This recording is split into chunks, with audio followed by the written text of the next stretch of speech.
Ազգային ժողովի մեծարգո փոխնախագահ, հարգելի գործընկերներ, անցած ընտրություններին առնվազն մենք ականատես եղանք, որ մեզ թվացած 2018-ից հետո փակված ընտրակաշառքի էջը որոշ ուժեր փորձ արեցին վերակենդանացնելու։ Փորձ արեցին Հայաստանի Հանրապետության քաղաքացիների ճակատին նորից գնապիտակ փակցնելու։ Փորձ արեցին Հայաստանի Հանրապետության քաղաքացիների կամքը եւ Հայաստանի Հանրապետության քաղաքացիների արժանապատվությունը գնելու։ Նրանց դա հաջողվեց անել ընդամենը մասամբ, որովհետեւ նրանց վերջնական պլանում ու կամ առնվազն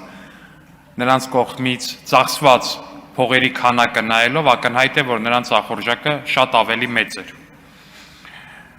Սիրելի գործընկերներ եւ սիրելի քաղաքացիներ, հենց քարոզարշավի օրերին էր, որ ազգային ժողովի նախագահ պարոն Սիմոնյանի, պետաիրավական հանձնաժողովի նախագահ Տիկին Ջուլհակյանի, Տիկին Ալխազ Ղազարյանի հետ որոշեցինք, որ այս նախագիծը պիտի բերենք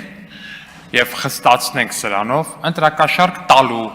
ընտրակաշառք ստանալու, ընտրակաշառք տալ կամ ստանալու համար միջնորդելու համար նախատեսված պատիժներ։ Տվյալ նախագծով, սիրելի գործընկերներ եւ սիրելի քաղաքացիներ, նախատեսվում է, որ ընտրակաշառատու սրիկաները ավելի երկար կմնան բանտում, որ ընտրակաշառք վերցրած քաղաքացիներ ավելի երկար կմնան բանտում, ընտրակաշառքի համար միջնորդած քաղաքացիները ավելի երկար կմնան բանտում։